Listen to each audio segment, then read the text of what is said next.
I have no idea how you found this video. No idea at all, literally. But I'm glad you did. If you're feeling behind in life, even just a little bit, if you feel like somehow you're just falling back and everyone's doing better than you and everyone's putting in more effort than you and getting more results than you, then I have a message for you that will change your entire mindset on your situation, if you let it. There's a quote by Shakespeare that stuck out to me that I want to share with you.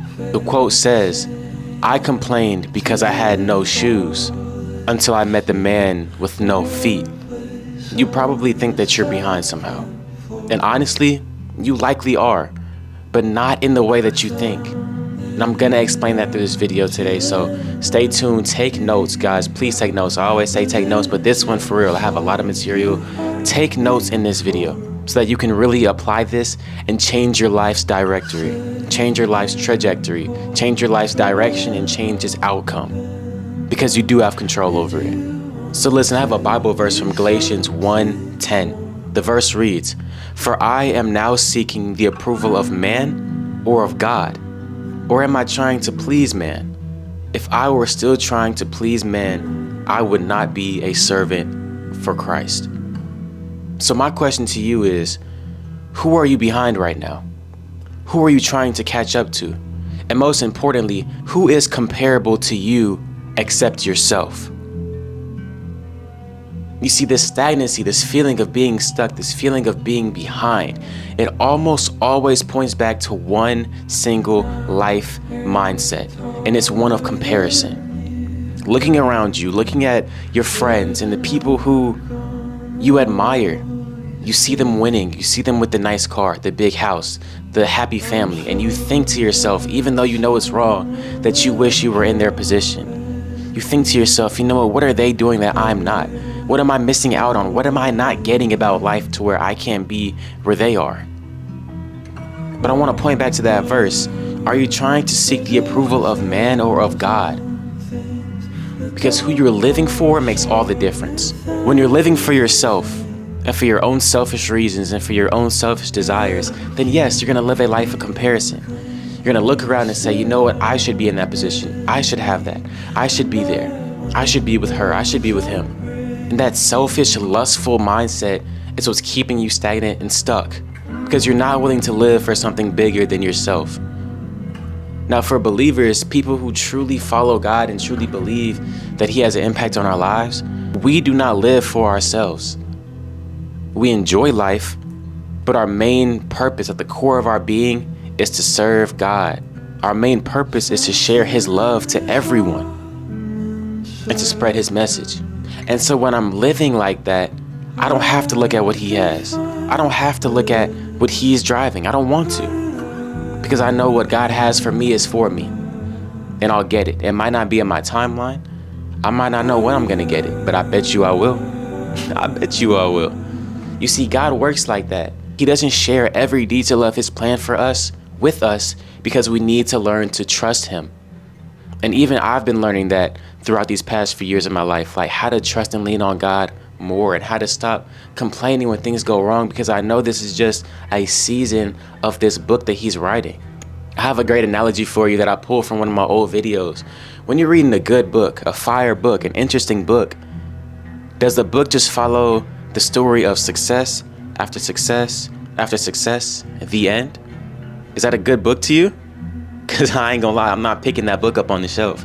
I'm not even stepping in the library that the book is held in, like low key. Point is, a good story has some downs. It has some moments of struggle and of strife. But it also has its climax. And it has that happy ending. It has that revival and restoration. And right now you're so focused on the revival and the restoration that you're forgetting how important the grinding season is, how important the suffering season is, how the suffering season makes you ready and capable of accepting and receiving the success season. You're not behind.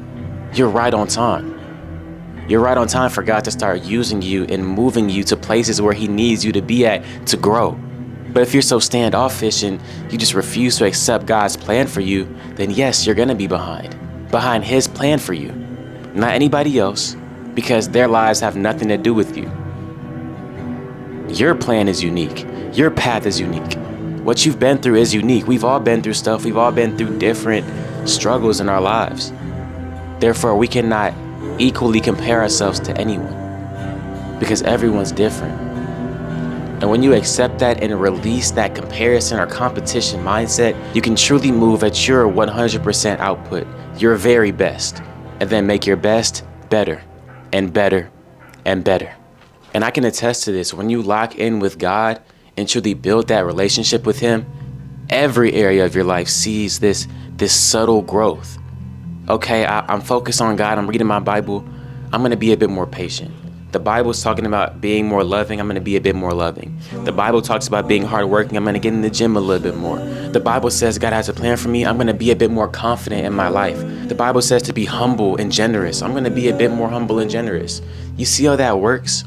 When you truly apply God and His word to every area of your life, you're going to see growth in every area of your life, and people will start to notice. The same people you used to compare yourself with, they're going to see, wow, like he's really or she's really doing a bit more for herself, doing a bit more for himself. Not in the area of comparison, but in the area of respect and admiration. There's nothing more desperate and off-putting than a person that wants to be like you. So find comfort and peace in being yourself unapologetically, authentically, honestly. You're not behind. You're just on time. But now I need you to lock in. Now I need you to really focus on becoming the best version of yourself for God, not for anybody else, not even for yourself. To honor the one who created you and gave you this opportunity. Don't waste it. All right, that's what I got for you guys today. I hope this video helped you in some way, shape, or form. If it did, let me know in the comment section. Let me know your thoughts and how you feel about the message. I like responding to you guys. I like to see your input. You know, it makes me think a little bit more about the topics. And that's all I got for you. Go watch this video. Let's continue to grow, change, and evolve. Not just today, but every day. I'll see you in the next one.